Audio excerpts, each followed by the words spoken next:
Hi everybody, welcome back to my channel. Thank you so much for joining us. I have in the studio today a good friend of mine. He's come back again and he's very cordial. He's very kind. I appreciate you. I appreciate you. So just on your background, I'm just gonna let the interview flow with you telling me your background, but before you do, let me at least let the viewers know what we're talking about today. Today we're just talking about how to lend to grow your money and in the future of digital markets. So just need you to give us a little background about what you're building in Thank you. with Fox Finance. Thank you, Brenda. Thank you so much. And too much kind of your words. It's not deserved. I'm just doing my job. Thank Anyway, you. pleased to be here. I'm Benedetto Biondi, CEO of Fox Finance, cross-chain lending protocol. I've started Fox in 2020, and we've been growing over and over. Started out of Algorand, we became the largest DeFi app. Then we built the cross-chain lending, and now we are splitting two different journeys as well. One is Fox Mobile, which is this licensed app that allows you to just very simply enter the best yields of DeFi and spend with a debit card. And also the new cross-chain lending, which is the evolution of what we built before, but we can talk about that later. In general, like our expertise is to build DeFi lending infrastructure. So it means that there are some users who deposit their stablecoin, USD stablecoin, and some other users are borrowing those through our smart contract. And in this process, the borrowers are paying an interest which is directly given to the lenders. So it's basically a bit like empowering the lenders to be able to do what is done in the background of a banks when they deposit their money there, but without the middleman. So it's all done on decentralized and non-custodial smart contract. Awesome, awesome. You have a background in engineering, right? Yes, I mean, I'm not a developer.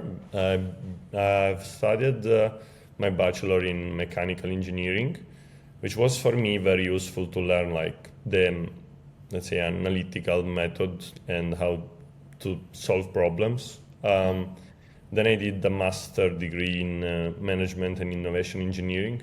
To be honest, it's quite interesting. Like when I started my career, I used to be a mechanical designer, and my job was like to be at the laptop designing those projects, and was more as we could compare like to in software to a developer, right? But when I was looking at the manager, at the salesperson, I always was feeling like I think I'm more oriented towards something like that. So I decided to take a step back and go back to study, and I did this master degree in innovation and management, which was a little more oriented on the management part. And yeah, after that, like I met blockchain technology and started to work as a project manager, and then Fox started, and here I am. Wow, wow. I love it. So for someone who is brand new to crypto, how would you describe Fox Finance in one sentence? Like, what would you describe it as? Yes, for someone who is totally new to crypto, we are building Fox Mobile, right? Like I think Fox Finance is still somewhat for someone who is or is expert or is willing to learn, because DeFi tools require certain understanding of the risks that you're taking. Of course, the bonus are high, like the yield is higher than traditional finance. Yes. And there is a certain freedom that you don't have in traditional finance, right? But it still requires some knowledge, like how to set up a wallet. But for those, anyway, you can lend assets or borrow against your crypto assets. So let's say if you have Bitcoin, you can use it as a collateral and borrow a stable coin against it. Instead, for Folks Mobile, I would see it as like a digital asset manager app where you can easily enter crypto yields, and also I think like our target there is a little bit more broad, where you are not only able to enter the crypto world, but also tokenized stocks, tokenized commodities. And, in the background there is blockchain, but as an end user, you don't really know, never No, need yeah. to learn about gas fees or wallet management. It's all abstracted through the custodial infrastructure that we are using. Well, speaking of the mobile app, so you have over 30,000 people waiting for that app. That's Yeah, actually and a it's big coming. deal. It's coming. I promise. It's very, very soon. I mean, my team said me I will have it for myself to start to use it and spend next week. Yeah. So in next time I'm here, I'll probably shield the Folks card. Oh wow, that'll be great. So why Yeah. is a phone app a game changer? Like, is it gonna be as easy to use like, Robinhood or Venmo? Ideally easier. That's Oh, the really? target. Yeah, yeah, yeah. It's not going to be a trading app in that sense. It's more like you want to do some investment in tokenized assets, whether they are stocks or commodities or crypto. It's going to be just very, very easy, and also it's going to be easy to on ramp and off ramp from fiat to crypto. Yeah. So and also there is the spending part. Like, we want it to be a day to use app, very fun to use, very Okay. enjoyable, and also like you will be able to book your hotel, your travels, and I really like Revolut. I use it a lot. Oh yeah. I'm very inspired by that, and I think that similar infrastructure as Revolut, but empowered with Web3, it can be very, very nice to use. Like, I'm a fan of the nice to use experience. Yeah. I do know my family in England, they love Revolut.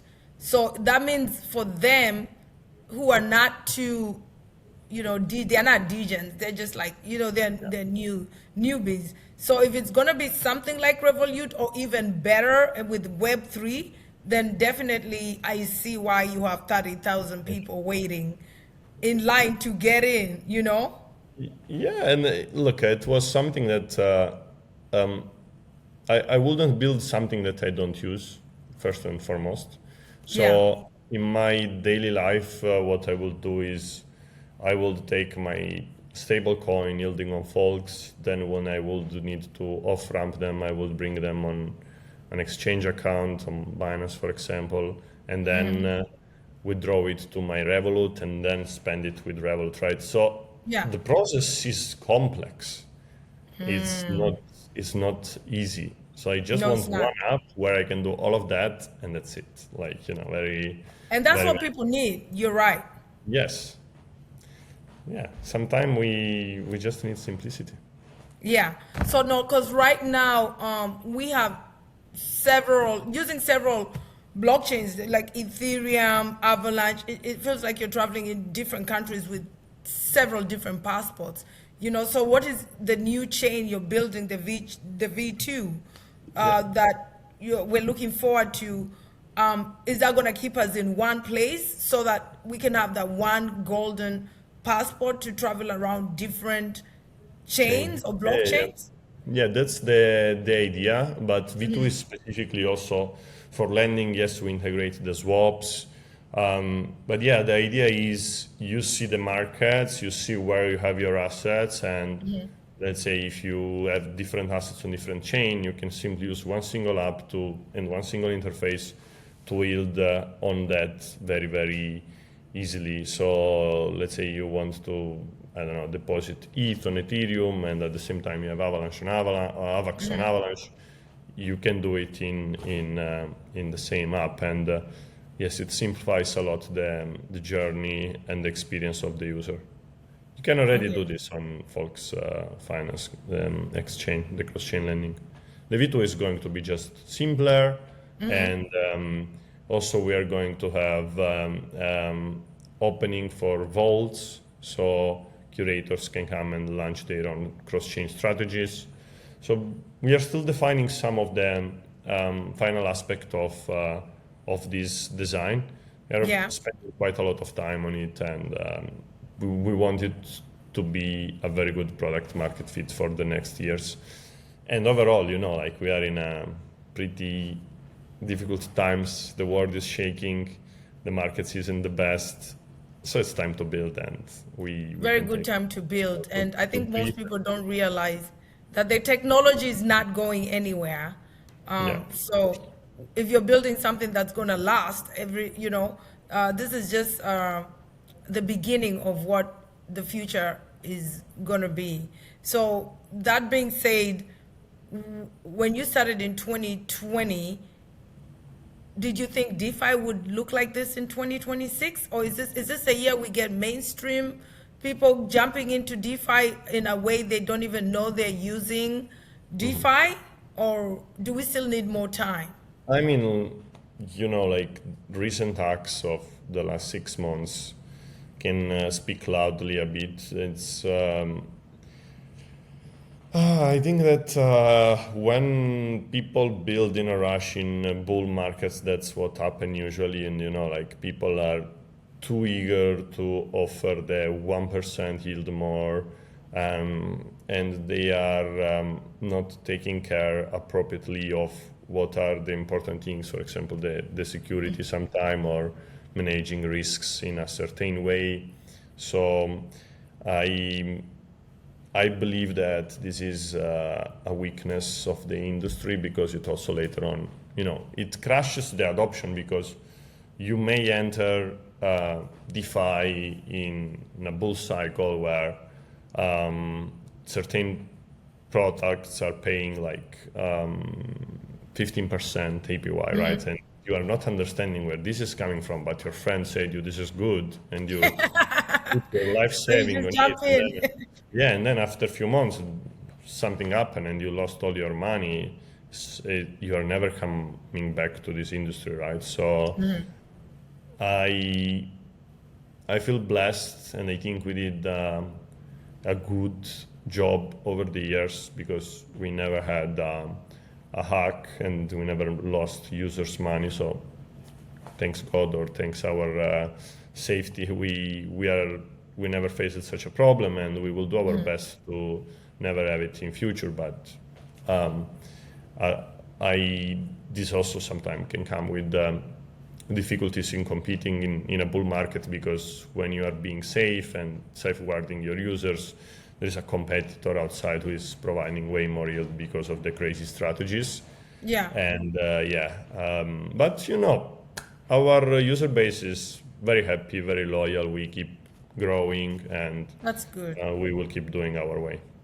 I've been hearing, and I know about the platform, and I've excited about the people who I know love the project. So I was like, you know what, I'm gonna get Ben in here so we can get all the 411 before it goes mainstream.